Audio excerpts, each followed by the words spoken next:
اللہ تبارک و تعالیٰ نے حضرت ابراہیم علیہ السلام کے خانوادے کی دعاؤں کا تسلسل کے ساتھ تذکرہ فرمایا۔ آیت نمبر 124 سے لے کر 131 تک اللہ سبحانہ و تعالیٰ نے ابراہیم علیہ السلام کی دعائیں، معزز حاضرین، قرآن مجید کے مضامین میں دعاؤں کا چاپٹر اپنی جگہ بڑی خصوصیت کا حامل ہے،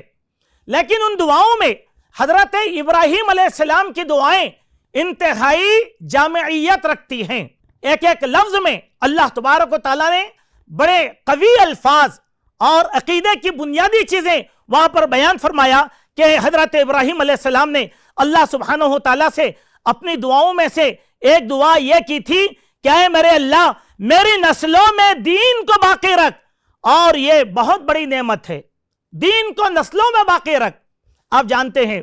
کہ اللہ تبارک و تعالیٰ کا یہ دین حضرت ابراہیم علیہ السلام کی نسل میں پھیلا ان کی دعاؤں کا نتیجہ تھا۔ جب بھی ہم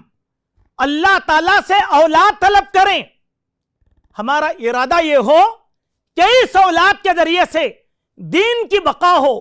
دین قائم رہے، دین کی تبلیغ ہو۔ اسی بنیاد پر حضرت ابراہیم علیہ السلام نے اللہ تبارک و تعالیٰ سے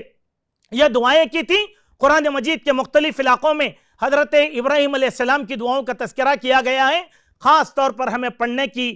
سخت ضرورت ہے۔ محترم ناظرین، مرشد ٹی وی جو ایک دینی اور خالص اسلامی چینل ہے جس کے ذریعے کتاب و سنت کی صحیح تعلیمات گھر گھر پہنچائی جاتی ہیں، جو خالص دینی خدمات دے رہے ہیں، ان کا تعاون نہایت ضروری ہوا کرتا ہے۔ جو کچھ تم اللہ تعالیٰ کی راہ میں دین کی اشاعت کے لیے، اسلام کے فروغ کے لیے جو کچھ تم خرچ کرو گے، اللہ تعالیٰ اس کا بہتر سے بہتر بڑھا چڑھا کر کے بدلہ آپ لوگوں کو دے گا۔